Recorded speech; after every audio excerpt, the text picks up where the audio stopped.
जय माँ इंद्राक्षी, जय अम्बे। इंद्राक्षी धाम में दर्शकों, आप सभी का हम हार्दिक स्वागत करते हैं। आज के दिन जिन जातकों का जन्म दिवस है, मैरिज एनिवर्सरी है, उन सभी को हमारी तरफ से बहुत बहुत शुभकामनाएं। घर में अनेकों प्रकार का वास्तु दोष होता है। कई बार हम समझ भी नहीं पाते कि हमारे घर में वास्तु दोष है या नहीं, और यदि है तो कहाँ पर है। उसके लिए कामधेनु का चित्र, कामधेनु मैया का चित्र आप अपने घर में इस प्रकार से लगाएं। अभी बताएंगे। आपके अनेकों प्रकार के वास्तु दोष दूर होंगे। धन, समृद्धि, वैभव आपके घर में फलेगा फूलेगा। घर में हम वास्तु दोष निवारण के लिए अनेकों प्रकार के कई बार यंत्र लगाते हैं, पिरामिड लगाते हैं, या हम वास्तु की किसी से राय लेते हैं।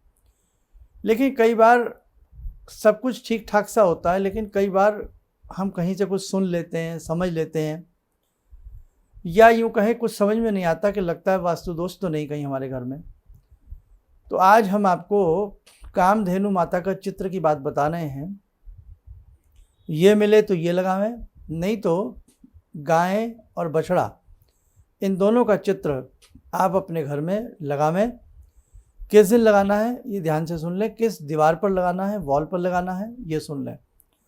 और जिनके घर में गाय बछड़े हैं, साक्षात कामधेनु उनके घर में वास करती है। सुख दुख तो सबके जीवन में आता है, लेकिन वो व्यक्ति बहुत बड़े सौभाग्य के प्राप्त कारक होते हैं, सौभाग्य के मालिक होते हैं, स्वामी होते हैं, जिनके घर में साक्षात कामधेनु होती है। देखो बेटा, गौ माता की सेवा हमें हर रूप में करनी चाहिए। जितनी जिससे बने उसे करनी चाहिए। गोवंश की सुरक्षा रक्षा हमें हर रूप में करनी चाहिए। अब देखो, कामधेनु का चित्र आपने देखा होगा। एक ऐसी गाय जिनके समस्त शरीर में देवी देवताओं का वास होता है, ऋषि मुनियों का वास होता है, नाना भांति के पुष्पों का वास होता है।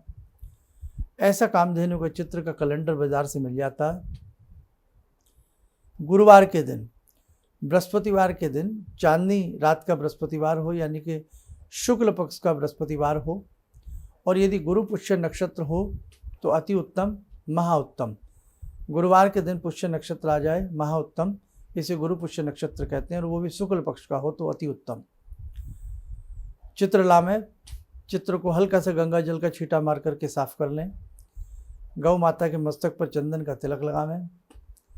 धूप दीप अर्पण करके उत्तर की दीवार पर, नॉर्थ में या ईस्ट में, नॉर्थ की वॉल हो या ईस्ट की वॉल हो, या आपके घर का हो ईशान्य कोण, नॉर्थ ईस्ट का जो कॉर्नर होता है वो ईशान कोण होता है। उस दीवार पर जितना कैलेंडर, जितना बड़ा आप लाए हो या तस्वीर जो भी आप लाए हैं, उतने हिस्से में गंगा जल के छींटे मारें और उसको वहीं पर आप किसी तरह से चिपका दें या हैंग करें।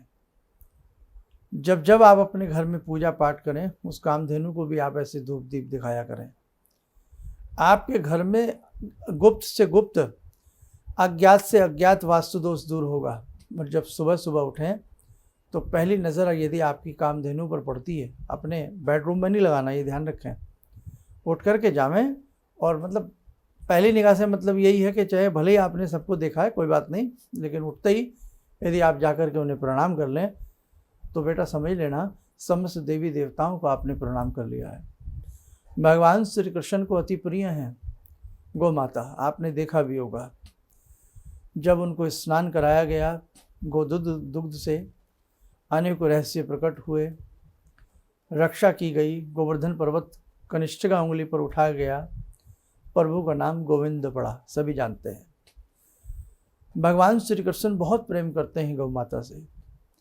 आज गौ माता की स्थिति आपने किसी से छिपी नहीं है, आनंदित भी है और कहीं न कहीं करुणामयी भी है। दोनों बातें हैं। जिन गौशालाओं में बहुत अच्छी व्यवस्था है, गौ माता आनंदित हैं। जो गौ माता को गौ माता समझ करके उस दर्जे के साथ, भाव के साथ उनके साथ रहता है, स्थिति आनंदित है। लेकिन दूध निकाल लिया और गौ को छोड़ दिया। धूप में भटक रही हैं, प्यासी घूम रही हैं, कूड़ा पन्नी ढेर पर खड़ी हुई आपको मिल जाएंगी यदा कदा। ये करुणामयी स्थिति है। नंदी आपको मिल जाएंगे। और एक चीज़ और आप देख लेना, बहुत लोग सामान बेचते हैं, नंदी को उसमें बांध लेते हैं सामान बेचने वाली मैं बात कर रहा हूँ, और कोई बात नहीं कर रहा। वो नंदी एक ही स्थान पर 8-8 घंटे 10-10 घंटे खड़े रहते हैं। कई बार हमने देखा है कि फल वल बेचने वाले उस पर फल लगा लेते हैं। 8-8 10-10 घंटे बेचारे नंदी एक ही पाँव पर एक ही स्थान पर खड़े रहते हैं। हमने घोड़े भी देखे हैं ऐसे।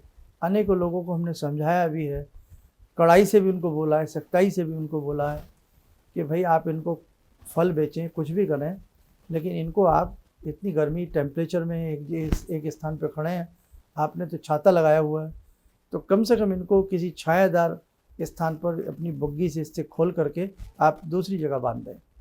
आप देखना, कभी नोटिस करना बेटे, नोटिस नहीं करते हम सब लोग।